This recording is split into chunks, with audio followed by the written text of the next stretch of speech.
27 ochopo. To kakoro watieko to ne un gi ng'ur moro nam chumbi kamuntiere no e wach mar CDF. Ochopo kanye koro usewinjuru ntiere winjruok mosebedo? CDF en achiel kuom ratiro mar japiny. CDF Act wacho ni atamalo mar 2.5% ma pesa michoko mar osuru iga ka iga onego beni dhi e National Government Constituency Development Fund. Sani koro ne wakalo Appropriation Act gi budget mar 2022-23 dwe mar abich gi dwe mar auchiel iga mokalo.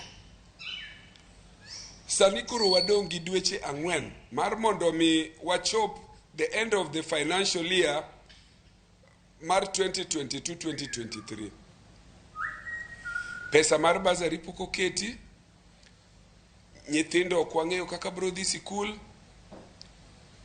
CBC bende notimo nego benwa gero infrastructure funds mago ok nyal timore. To magi e gik ma wadwaro ni mondo serikal masani obed put to account.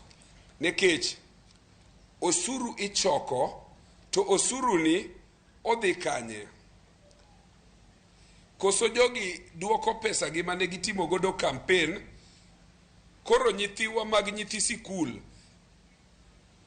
to gi services mamoko monego beni bedo served gi pesa ma CDF mondo chung. Ma emomiyo kanwa biro nam chumbi ka ne wawacho ni induction magidwaro ni mondo gitimnwa tiegruok ni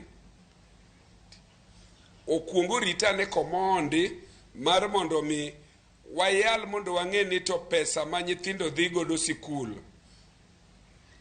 odhi donjo tich adi, to pesa monego beno sedonjo sani kapod odong' dweche 4 to the end of the financial year